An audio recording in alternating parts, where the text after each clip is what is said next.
if you can't even love yourself, how do you know that they're even loving you correctly? You so pretty, my baby. Yes. I'm trying to get with you, my baby. I'm off the liquor, just in the location.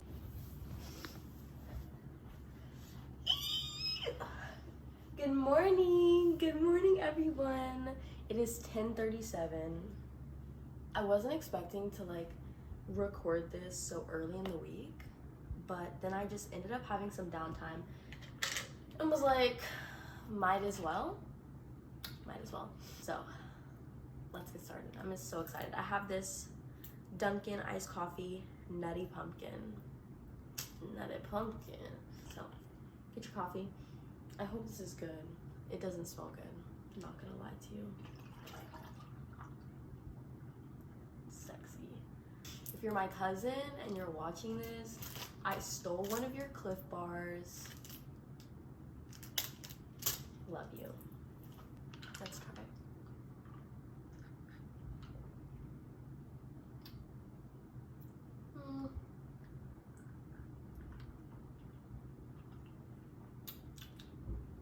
It's good enough to drink. Not that great, I'm not gonna lie to you.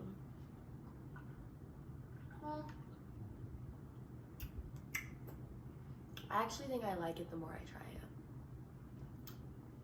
Yeah.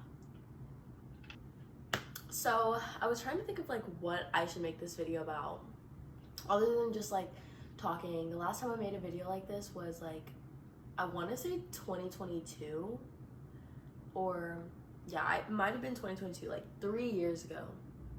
And it was just about like social media and mental health and things like that. But today we're going to be talking about love and limerence, which is such an important topic to me because this is something like I personally go through so often, like more often than I should. And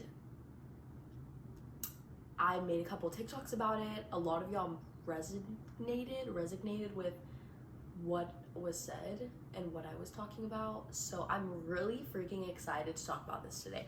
I am not a doctor, I'm not a psychologist, I'm not a neurosciencer, I am just a normal person who has thoughts about this topic. If you're looking for some type of like scientific reasoning behind this, X, Y, and Z, like you're not, don't watch this video. I'm really going to talk about my personal experience because I know y'all love the tea, y'all love the drama, and so I'm really just going to talk about my experience with limerence and with love. So yeah, let's freaking get started. Time to get started. Also, don't mind my looks. I didn't feel like doing my hair. I didn't feel like doing my makeup. I wanted to really just like be so raw with you. I wanted to be raw with you. Raw, no condom with you right now. Okay, sorry, that was nasty. I did have some notes that I wanted to bring up. Oh my god, I can't. Oh my god.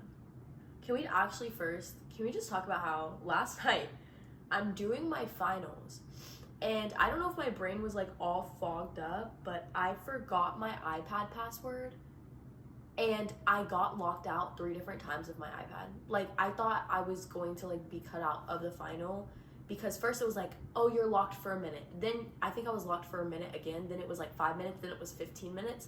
I forgot my password. And then not to mention that, like, it was the same as my phone password. So like, I don't know what was going on with me, okay? Where's my cough? Where's my cough? So I've talked about this before. I'm gonna kind of explain what limerence is for anyone who's watching that wants to watch the video but has no fucking clue what that is. And the best way I can describe it without like looking at a textbook definition, I would say it's just the really strong infatuation of someone.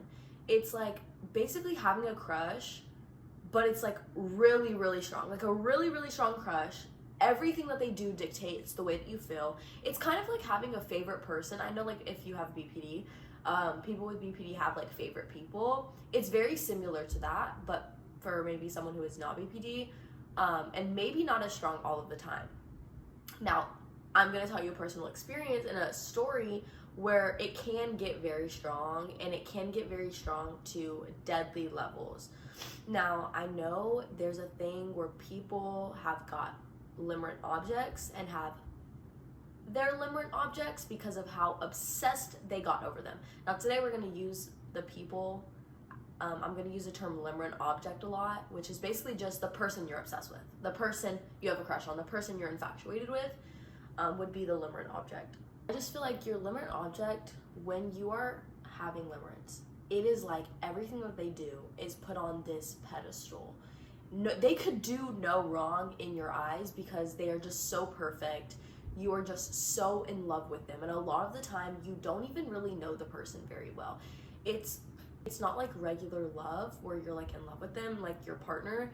It's being in love with someone that you don't know, or that you don't know very well, or that you're kind of like making up scenarios in your head based on your own visions of them and not based on their actual actions. I do have a story for today. I have a couple of stories actually that kind of tie into this. And then I'm also going to talk about how to stop limerence, because that is something I had to learn, I want to say very quickly, but honestly I'm just now learning it. So almost 20, and I'm finally getting it down, so it's fine.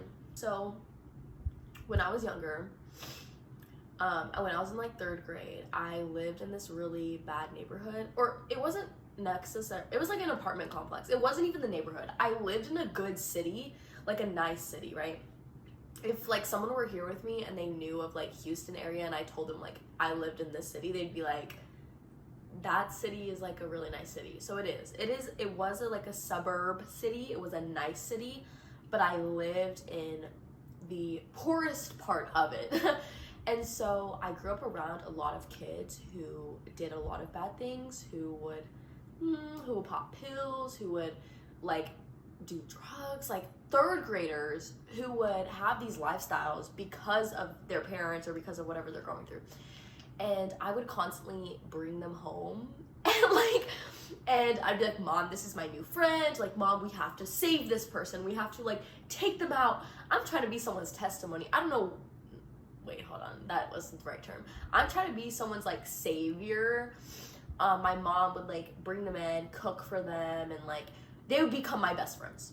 Okay, I'm thinking of like a couple of people in mind. Not like a bunch of random strangers, just like kids, genuine kids who were like 3rd grade, doing bad stuff, having bad lifestyles, who would come to my mom, like hair is very unbrushed, it's like knotted, and my mom's like, you know, trying to wash them up, clean them up, in an appropriate way for, you know, a stranger, not like wash them up, if you know what I mean. But my point in saying this is I would get obsessed with these kids because it felt like, not because they needed someone, I don't know, it was just like, I just feel like I have a big heart. I had a big heart for these kids.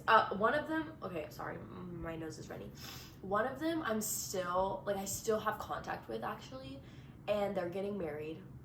They invited me to the wedding, and that meant a lot to me. I was like, wow, that's so cute. Really happy for them. But it was just, I've just had a really big heart since I was little. For people maybe who didn't deserve it, and I'm not saying those kids didn't deserve it, but I am saying that like, should I have been brought in or hung around kids like that, or like brought them, you know, to my place of living? Probably not. Were they a bad influence? Yes. Did they teach me a lot of bad things? Yes. But that was just a part of, well, like living, part of where I lived and like what I wanted to do. A kind of little side story. I remember one time I was in 3rd grade. I was driving home with my dad and this girl called. The girl I'm literally talking about, like the one who's getting married. She called me and my dad hated this girl. He was like, no, like she's a bad influence. Like, you're in 3rd grade. You should not be hanging around that.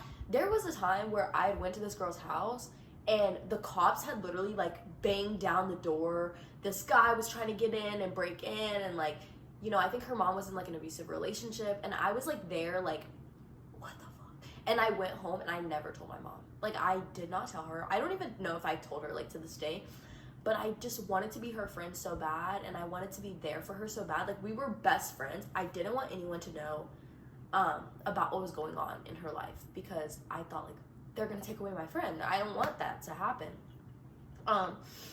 And so one time I was in the car with my dad, and she calls me, and I look over at my dad, and I didn't know what, like, she was talking about. So I was like, Dad, like, what is a mental hospital?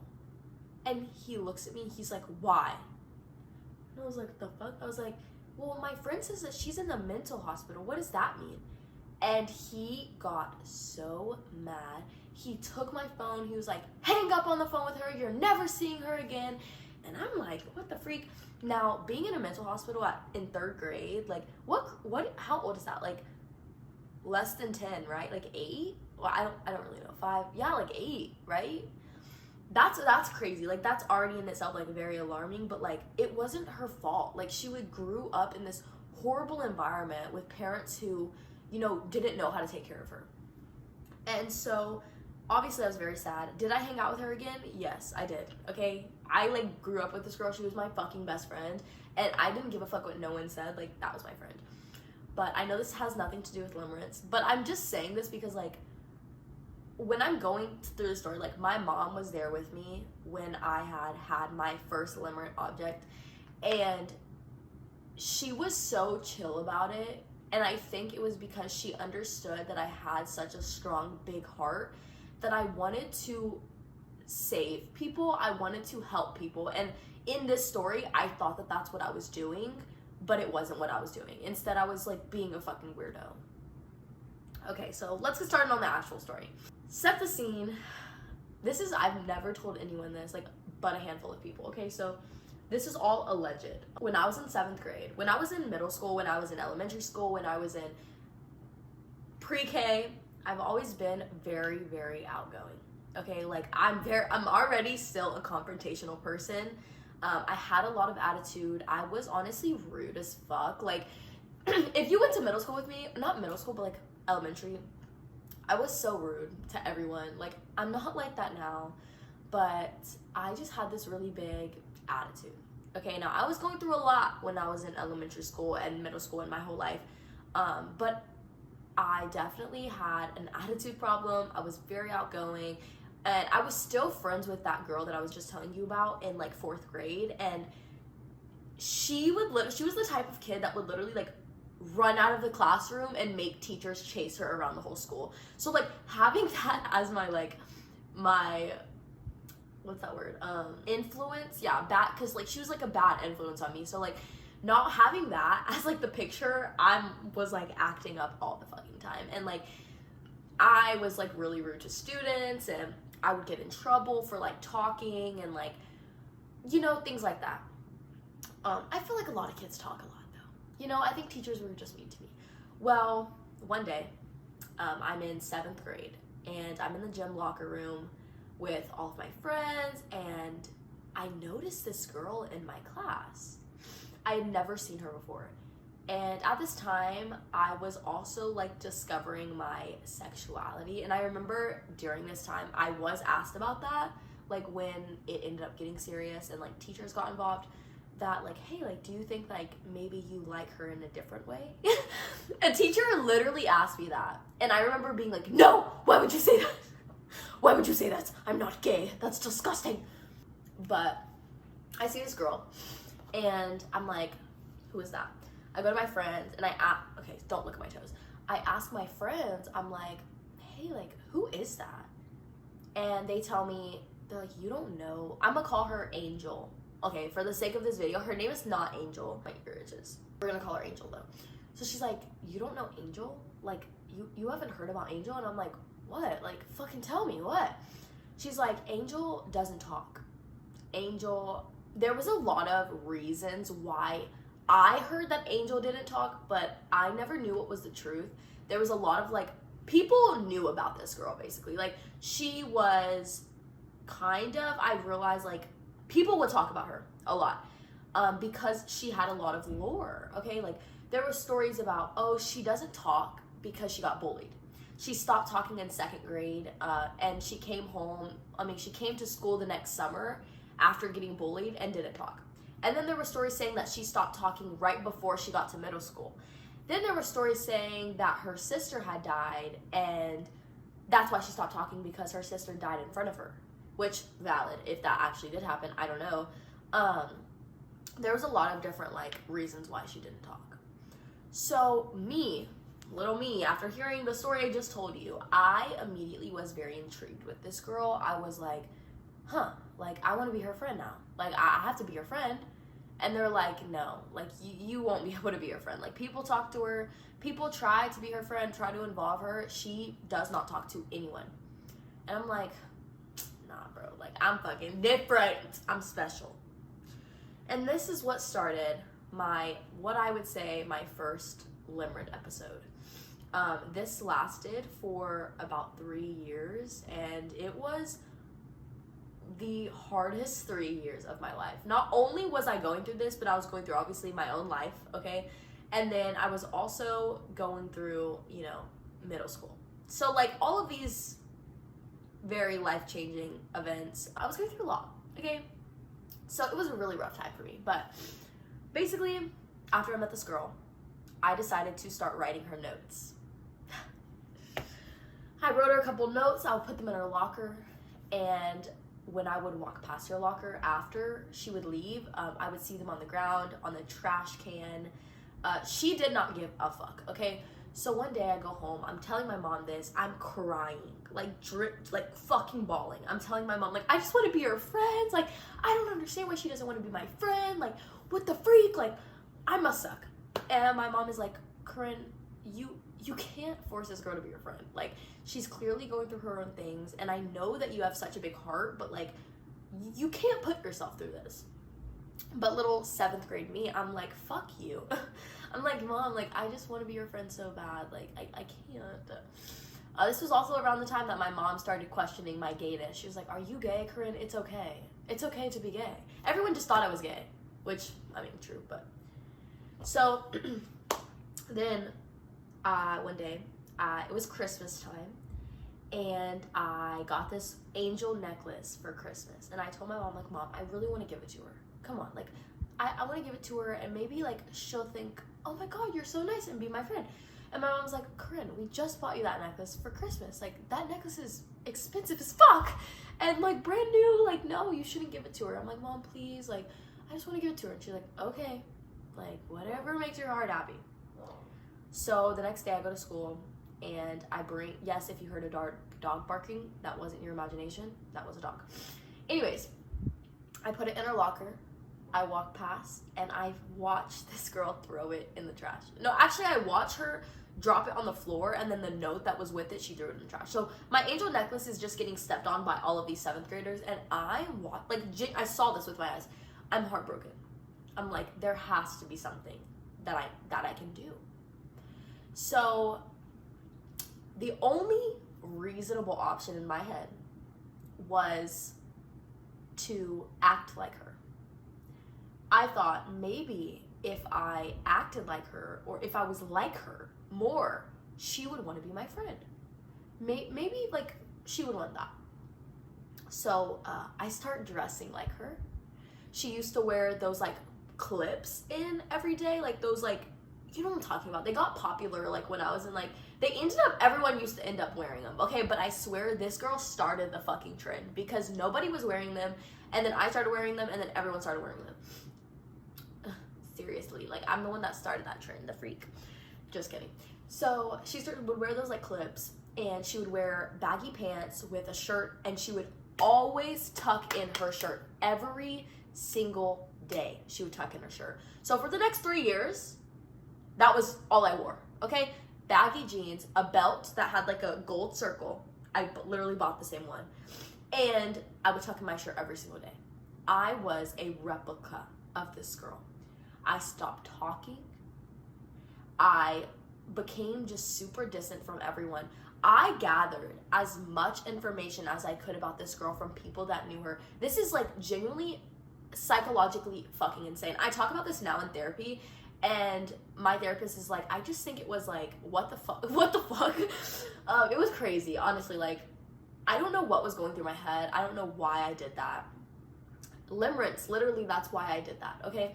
So I started dressing like her.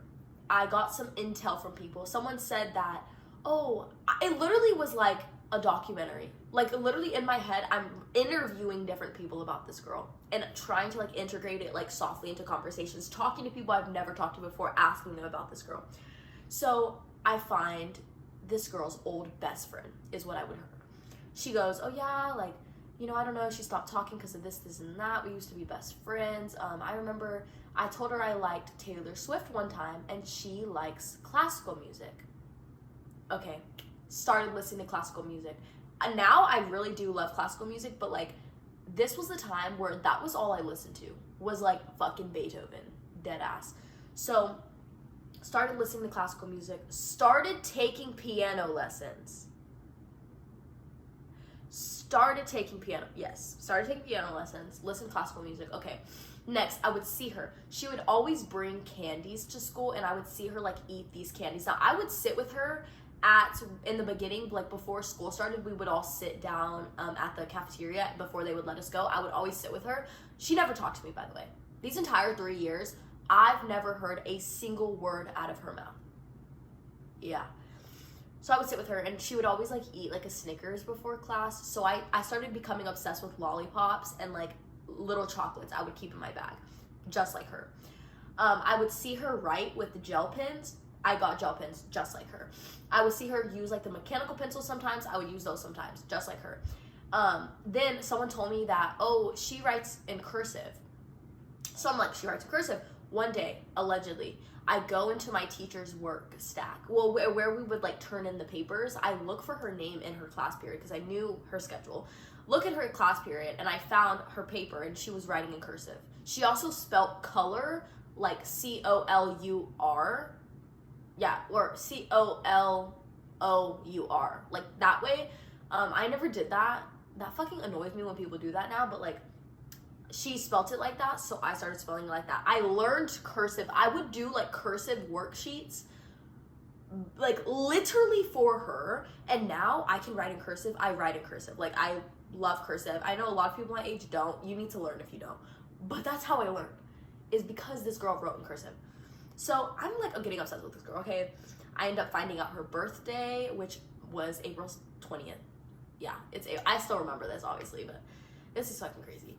So it's April 20th, and then I learned cursive, I learned all of these things, and then one day, when you know their birthday and you know like their like school ID, I found her email. Okay, now that'll play a part next, but the email thing, like, I knew her email also, her school email. And so, allegedly, one day I'm talking to my friend. My friend is like, I'm on a mission. I'm literally basically like stalking this girl. Like, at this point, like, that's what I'm doing. 7th grade me, keep in mind, I graduated high school a year ago, so like, this is a long time ago, okay? But I talked to this girl, and she tells me, hey, like, you will never guess who I saw. I'm like, who? She's like, oh, I saw Angel. Like, she was putting up Halloween decorations, or Halloween decorations a couple months ago. Yeah, I think she lives on blah blah blah. Her house is blah blah blah. Yeah. Very big mistake of this girl to tell me where this girl lives. Very, very big mistake. Very big mistake. So, time goes on. I am on Google Maps trying to find out where this girl lives. I'm seeing her walking into school. I find out what car she has. Not like by a weird way. I just see her get out of the car. And things like that. That will also come into play. Okay. So, that year ends. I enter 8th grade year. I found out all this information through the summer. I do have friends outside of school. I'm trying not to go insane. Everyone is aware of me and this girl's aura, lore, if you will. I go into 8th grade. I'm on the same thing, except I'm grinding stronger, okay? I don't talk. I am not interacting with anybody. I worked so hard to get into a theater class because in my school, the theater classes were always like booked, always packed. And I made my way in like 7th grade year to try to get into theater, and I got in. Well, shortly after I stopped talking. So my theater teacher was the first one to get worried. and would like ask the students like, hey, what's up with Corinne? And like, you know, the students would tell her like, she fucking stopped talking. Like, I don't know what the fuck's happening with her, but like, this is the lore, this is what's going on. It's because of this girl, X, Y, and Z. And my choir teacher, I was really close with my choir teacher, or not really close, like weird, but like, she was one of my favorite teachers. Like, she knew of me. I had a very big personality. So like, a lot of my teachers, I was a big part of the classroom. And so when I stopped talking, when I started being quiet, everyone kind of got very like, what? One day my choir teacher asked me like, hey, like, what's wrong? Are you okay? And I started bawling. I roll up my sleeves, and this girl's email is written on my sleeve and her birthday. And my choir teacher is looking at me like, what the fuck? Like, she's like, this is not okay. Like, you need to take this off of your arm. Like, that was the one that asked me. She's like, do you think you maybe like her in a different way? Like, what's going on? Like, what is this? And I'm literally crying. Like, I don't know what this is. Like, it felt like this obsessive, impulsive thoughts were drowning my mind. I didn't want to feel like this. I didn't want to be a part of this girl's life anymore. It wasn't even about her. It was about me. Like, it was just this obsession that I didn't know why I was feeling like it. It was literally like, if you have OCD and you've had like obsessive thoughts before, like, you understand that like I felt drained. I felt like I was drowning in my own mind, and I couldn't escape at all. I couldn't escape. I was obsessed, and I didn't know how to stop it. So time goes on. I continue. I meet this teacher, allegedly meet this teacher, and I'm telling my teacher about it. I ended up getting very close to her, and she says, okay, how about you write her a letter and I'll give it to her. And I'm like, awesome, cool. I go, I write my number on a piece of paper, I put it in an envelope, I put her name on it, Angel, and my teacher gives it to her. I come to class, and I look in the trash can, and it is like ripped up into pieces and like thrown in the trash can. And I'm like, this girl really does not want to be my friend. She wants nothing to do with me.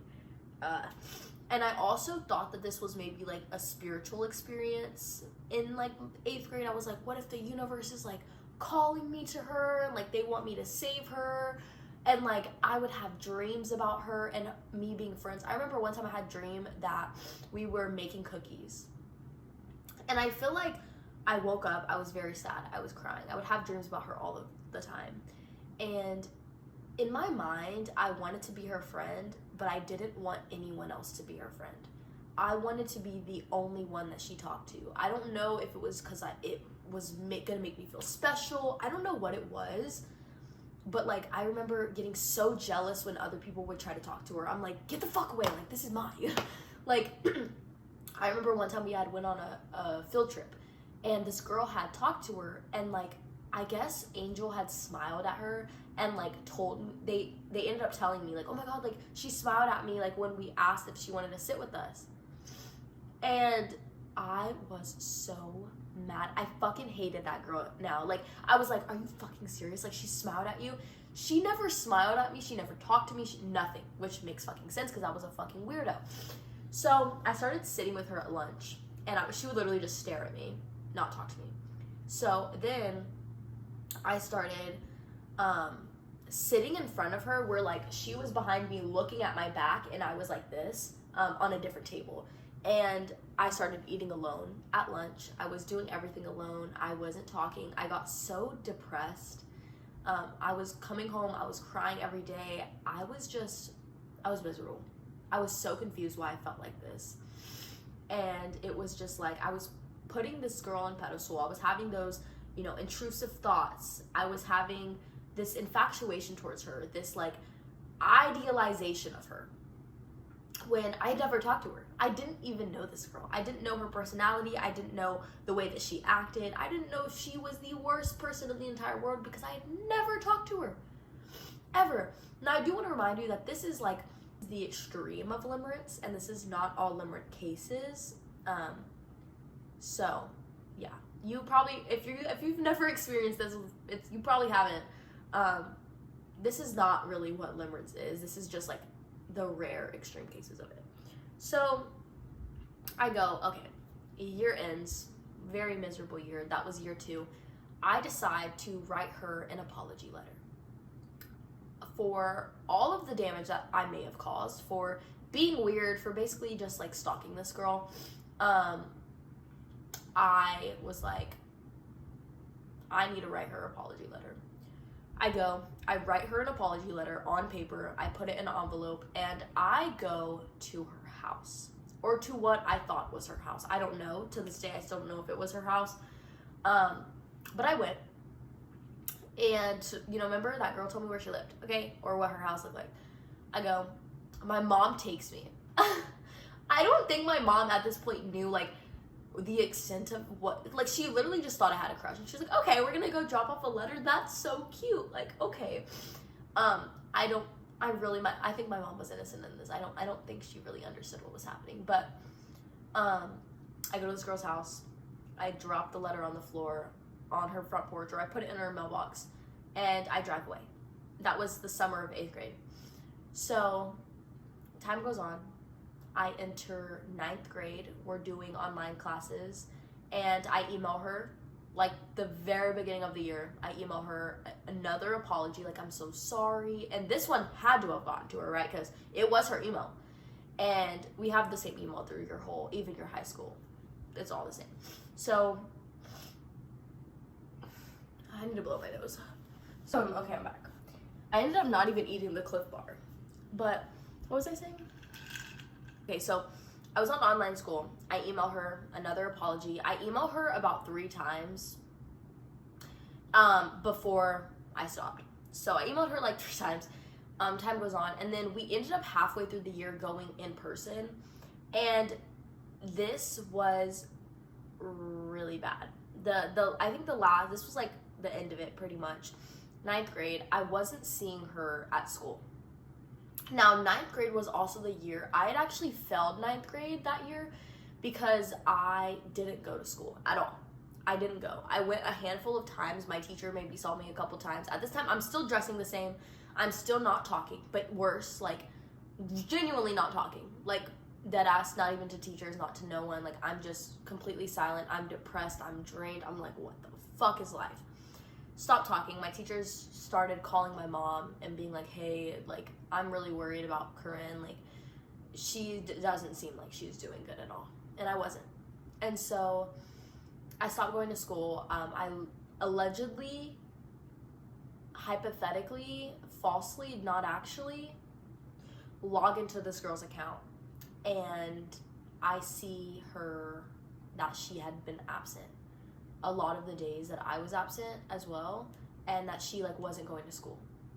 And I was like, damn, like, that really sucks. So I had actually never seen her the entire 9th grade year, but also I also wasn't going to school either. So not for that reason, for like a different reason. Well, just because I was like fucking depressed and dying, but for a different reason I ended up not going to school either. But when I did go, I never saw her. Like, I hadn't seen her at all. So at this point, it was like a year and a half of like not even seeing her face, and she was constantly in my mind still. So then I failed 9th grade. I actually get kicked out of my school because of not going. Like, I was a transfer student, so they kicked me out, and they were like, hey, you can't go here anymore because you're not even going and you're a transfer student. And that is when I transferred to a different school. I went to 6 high schools, if that kind of puts it in perspective of like how crazy my high school experience was. But I ended up going to a new school, and going to a new school genuinely changed my life, like, for the better. I ended up getting a partner, a girlfriend, and we dated for like 3 years, which some of y'all know the lore, some of y'all don't. But we dated, and I had an amazing, that was 10th grade year, I had an amazing high school experience that year. Like, it was amazing. I loved high school at that point. And then I went to 11th grade. No. 11th grade was horrible, and then 12th grade was fire. Okay, so it was back and forth. I don't know. But yeah, so then there would be nights after that when I was in 11th grade. So at that point, it had been like 2-3 years of this happening, 4 years, because it had happened since 7th grade. So I'm in 11th grade now, and I would literally cry still thinking about that girl. And one day I made a TikTok about it, about crying, about having a dream about her again. And someone had commented like, hey, stop posting this, like, this is about my cousin. And I'm like, what? Like, they DM me. And I couldn't tell if it was a joke or not. Like, it wasn't funny to me because this was something really serious, like, in my mind. But they were like, oh, like, I know who you're talking about. Like, they said to stop posting about them, which I didn't say their name. And that was, like, the first post I had said. Like, at this point, no one knew what I was going through. So they tell me that, like, oh, like, you know, I know them. And they said that they're going to text you. I'm like, okay. And I waited all night for them to text me, guys. Like, I was up like, oh my God, like, are they really gonna text me? Like, this is like the first time I'm ever talking to them. Like, I'm freaking out inside. They never texted. And I don't even know who that person was. They never texted me again, but yeah. So that was kind of my story of like dealing with limerence, but to a really, really extreme state. It was a difficult 4 years. Or 7th grade, 8th grade, 9th grade. It was like 3 years of dealing with that. When I was in 11th grade, I wasn't like obsessed with her. I would just like remember what happened and I'm like, oh my God, my heart. So that was that. I think now on a different note, talking about just like general limerence, a lot of people mistake love for limerence because it's such like a strong feeling of like love. It feels like love, but it's not. There have been other times I've had limerence towards people, maybe like 2 or 3 more times, but it wasn't like that. It wasn't extreme like that. It's more just like constantly my thoughts are about them. I dream about people a lot when I think about them. Like, I'm a dreamer. I dream every night. So my thing is dreams. I have a lot of dreams about people when I get obsessed with them, when I have limerence towards them. And yeah. Love, it grows slow. It grows slower. Maybe you'll fall for someone and the relationship will go fast and it's love, but that's not love to me. Like, that's just infatuation. That's just the honeymoon phase. Real love is quiet and it seeps in and you don't realize, and it's calm. Love doesn't make you feel this extreme, and it also doesn't make you feel this like opposite extreme. It is just neutral. Obviously you're gonna be happy. That's not what I mean. I just mean this like feeling of like, oh my God, oh my God, oh my God, what's gonna happen next? What's gonna happen next? Like, that's not love. That's just infatuation. Love allows space. It allows space for you to be your own person and for them to be their own person. There's been many times I've fallen in love, and it's that. It's beautiful. It's the most beautiful experience. It's this experience of individuality, but also having this person by your side. And it's not at all infatuation. It's not limerence. It's not obsessed with someone. You know, I've genuinely been in love. Okay, I would say I've been in love twice, and they were both beautiful experience. Both beautiful of like this slow burn that feels amazing, that doesn't make me second guess myself. A lot of part of limerence too is wanting to have reciprocation and like getting upset when they're not reciprocating it. And it was kind of like the same thing with Angel. It was the same thing with everyone that I've felt this way about. Like, when they don't reciprocate it, it feels like I'm so sad. But when they do give me a little bit of attention, whether it's opening my message, liking my message, liking my story, liking my post, sliding up on my story, it fuels it. It fuels it like, oh my God, they like me, this, that, and the third. Like, I'm so excited. And then they don't text. They don't like your story. They don't open your message. And it's just very up and down of like, your mood depends on this person. Like I said, literally like favorite person when you have BPD. Your mood just depends on that person. I would like to also preface, I do not have BPD, okay? People try to like diagnose when I talk about things like this. I don't have BPD. I'm just a girl with anxiety and OCD. I do have OCD, so that kind of makes sense. But yeah, so limerence is just obsession. It's, you know, the symptoms, idealization. Mood revolves around if they're giving you attention. It feels euphoric, but it also anxious. It's fueled more by hope than reality. You know, a lot of the time you're just kind of like, maybe that since they're liking my story, or maybe since they're watching my story, they really like me. But it's not reality. You don't really know this person enough, or maybe you do know this person, but you're just like, they're not telling you that they like you. they're not actually giving you attention that they like you. You're just like hoping that. Now, how to stop it. This is something that like has took me a lot of time, and I think you're not gonna like what I'm gonna say about it, but I'm gonna say it anyways. You have to ignore it. Eventually it will go away, and it does take time. There's been times where I felt this feeling coming on of like wanting someone and wanting their attention, and I had to ignore it. I had to, my favorite thing, which also helps me, I think, because I'm just now getting over a limerence situation, not strong. Okay, I feel like y'all are scared now when I say limerence. You're like, you stalk someone? No, like it was just a crush, basically. I'm getting over that, and I think the biggest thing that helps me is working on my goals. Putting that love into myself and realizing that you are in love with someone, but you're in love with them based on your ideas of them. Like, it's not real. It's not them. It's just you. You have to be in love with yourself. Also, learning the art of detachment, the law of detachment, helps so much. Becoming detached with people. Realizing that whether they respond or not, you're going to be okay. That was like my biggest thing. Like, if they don't respond, if they don't text, if they don't look at my story, I'm going to be okay. Like, I started putting all of that love that I would put into other people into myself.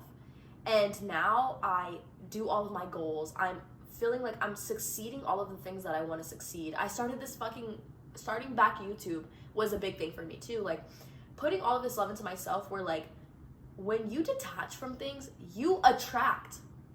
When you're detaching from wanting attention from other people, you attract that attention where people want you.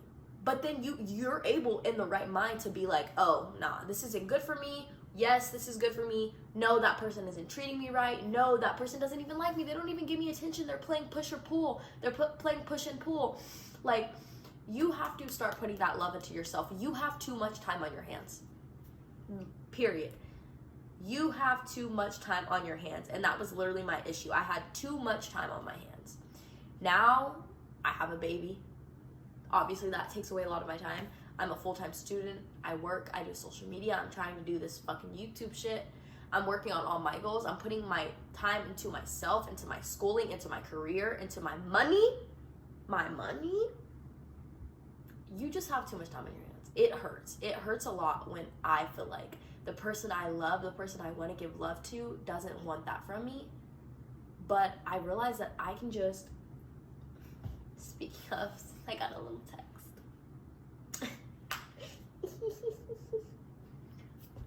This is what I'm talking about. Love is not limerence. Limerence is not love. I'm really, really proud to say that I am over that period of my life where I felt like I needed attention from people, where I felt like I needed attention not from people, but from a specific person, that I wanted love so bad. I wanted someone to love me.